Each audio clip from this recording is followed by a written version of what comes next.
When you make the arrest, do you have to go to the courthouse with them?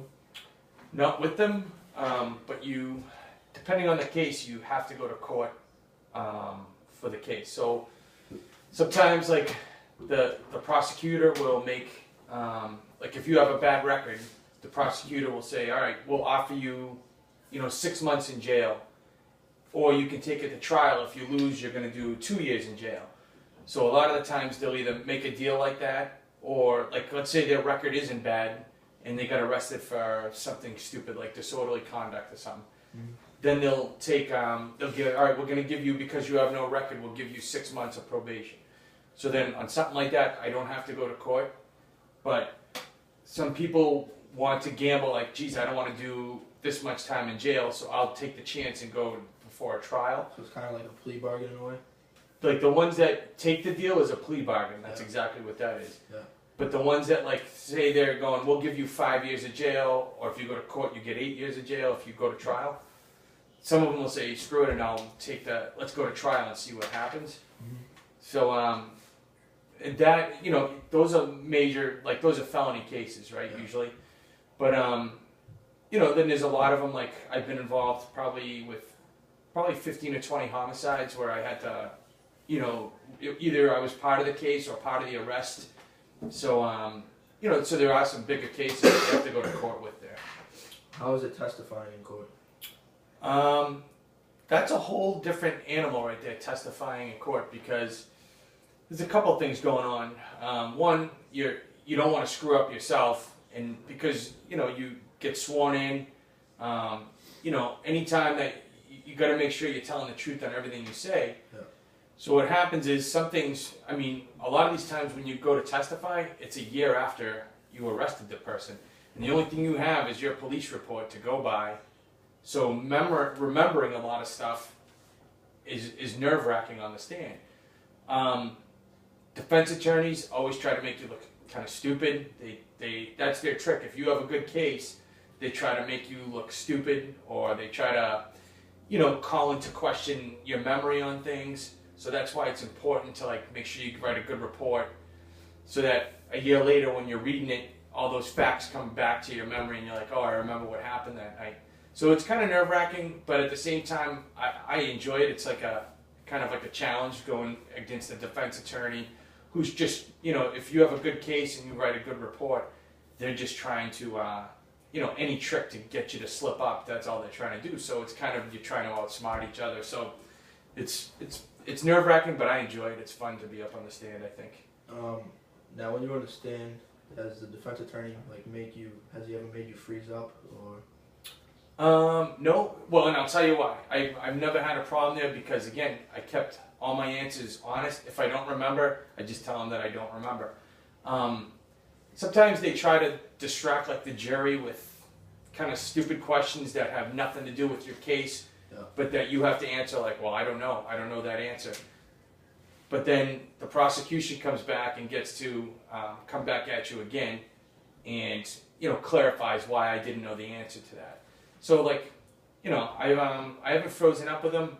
Like I said, I enjoy the challenge. They try to make you look silly, but I like making them look silly if I can, just by answering the right answers and answering them honestly. So. As a police officer, do you need any special education? Well, you start with a 6-month-long police academy.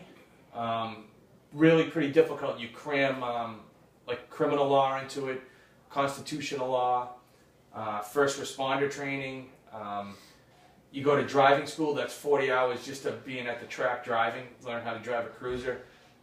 You spend at least 1 week just doing firearms training. You do defensive tactics once a week for almost the whole 6 months. At the end of that 6 months academy, the last 2 weeks you go to, it's called applied patrol procedures, which is where they have role players come in and you have to go to scenarios all day long. It's almost like you're answering real calls. Yeah. But you go into these role players, take up certain roles, and they, some of them are deadly force scenarios, some of them are just regular domestics that you go to, so that they give you a variety of training for that. So, but that's just the police academy. as far as education goes, obviously we have most people go to college and get criminal justice degrees. There's numerous certification classes that we have to go to. Every year you have a 1 week that you go to, it's called in-service, where you have to get refresher on, CPR. I have to get recertified on doing CPR every year. I have to get recertified on any law updates. Every year they just give you all the updates that have come out in that 1 year. Defensive tactics, we have to get updated once a year and get recertified on things. So there's a lot, and then usually they add any new stuff that's come out in the year that helps anybody in officers in their daily duties. Mm-hmm. They have, so every year there's like 1 day just of newer, thinking out of the box things like community-oriented stuff and things like that. So that's just with that. Firearms, we have to do, as a department, we recertify and requalify twice a year with firearms. In my role with ATF, we actually qualify 4 times a year, and then I do another 2 times a year with the department. So I get to shoot and have to qualify 6 times a year. So there's a lot of training, a lot of certifications that you have to get. In addition to that, I've had additional classes that I volunteered to go through. Mm-hmm. I've been to an 80-hour narcotics investigator school. So it was 2 full weeks of just learning how to be, learning things about how drug dealers work, how drug trafficking works, how to investigate it, how to write search warrants. I went to an 80-hour SWAT school, which is 2 weeks of, it was a lot of fun stuff, but a lot of hard work being in SWAT school. I've gone to the motorcycle school, the operators course for police motorcycles. That was an 80-hour school also. So there's a lot of schools, and all of those things you keep having to get recertified on throughout the year. So, how do you get promoted, and what is your rank right now? Right now I'm a detective, which it's the same as a patrolman. We're on the same pay grade, same rank. Yeah. We just have different titles. So obviously I do investigations, whereas patrol guys work cruisers and do stuff on the uniform side. Mm-hmm. In order to get promoted, you have to take tests, or they have for sergeant you have to take a test. It's months of studying. It's like up to a year of studying basically for the test, and it only comes up every 3 years. That would be my next promotional level that I would be at. Mm-hmm. I haven't taken it yet just because I wouldn't have the same opportunities that I have now job-wise as far as what I'm doing. Generally, if I got promoted at this point, I would end up either on the early nights or late nights, working overnight shifts as a sergeant. Yeah. And that's not where I want to be family-wise right now. Yeah. So but it's getting close to that because it all counts towards your retirement, yeah. Like how much money you make in retirement. And at the same time, after 17 years, I feel that I have enough experience to be a good sergeant at this point. So, it's taken a while for me to feel comfortable and want to do that. So the only thing holding me back is the change of schedule. It's, it's tough to go from working day shift and being with your family to, not seeing them much. You work overnight shifts, you end up sleeping, during time that you should be spending with your family. Mm-hmm. You still work details and overtime shifts, so that loses sleep time during the day, so you end up sleeping during the evenings before you go to work when you should be spending more time with your family. So it kind of puts a strain on the family life, so you have to pick and choose the time to do it. How do you manage your time as a police officer, a father, and a husband at home? It's not easy. I average probably anywhere from 50 to sometimes 60 hours in a work week. It's hard because I coach baseball for the kids, I coach basketball. We have an active family life where we do a lot of things together. And so basically you just don't stop. There's no days off. There's very little downtime. But, once you get used to running life like that, then that's the way it becomes. Do you have to give up any family time? Especially in the job that I'm in now, when I work like details, which are, uniform like road jobs or working in bars and stuff at night, yeah. Those are kind of scheduled, at least a little ahead of time. with the job I have now, working cases is, you know, whenever something happens, I can't plan it, so I have to. So a lot of times I'll be sitting here at home and I'll get a phone call and we have to take off and I'm gone for 4 or 5 hours doing surveillance, doing undercover stuff, doing, you know, putting informants out there, stuff like that. So it's a lot of spur of the moment. I lose a lot of time with my family because of that, but you know, at the same time, it's job. It's the job is rewarding that way. Like, but it's just unfortunate. That's the way that business works. Is you're really on the bad guy schedule. When they go to do stuff, we have to be ready to go and to adapt to that. So.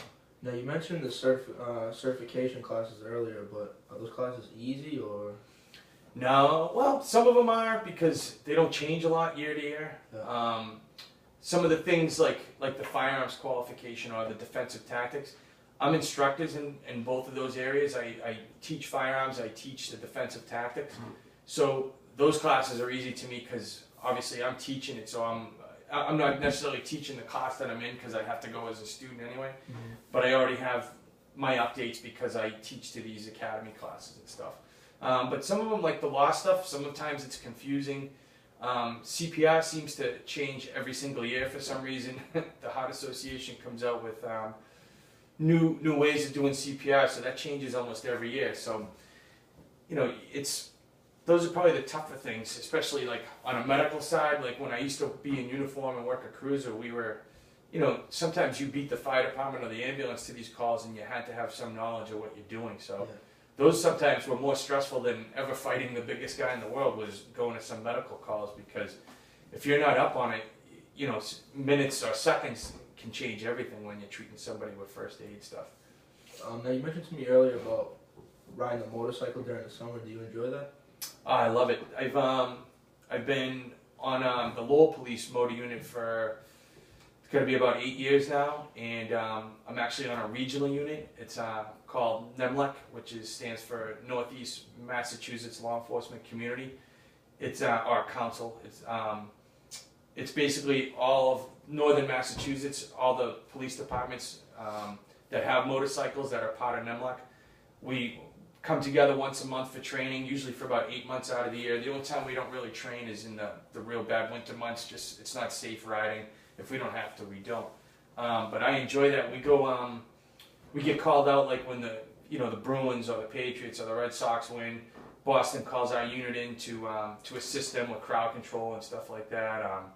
We go into Boston for the parades, like with all the championships we've had over the last 10 years. We go in for the parades and stuff. We basically assist the Boston motorcycles with their stuff. We got called out on the marathon bombing last year when they were hunting for Tsarnaev. The motor unit we got sent down to Watertown, and we were deployed out in the neighborhoods helping to search for that guy. Now, is there any memorable stories that you have at this point in your career? Well, the most memorable thing that I've had is I had to shoot somebody in the line of duty, and that was probably the most memorable thing. It's almost 12 years ago now. I went to a domestic call, and the man was attacking his family with a knife. And when I got there, I had no backup with me yet, but I could hear everybody screaming in the house. So I had to go in prior to my backup being there, and basically the guy attacked me with, he had a meat cleaver. It was a blade about a foot long and probably about 4 inches wide. And he came around the corner and was swinging it at me.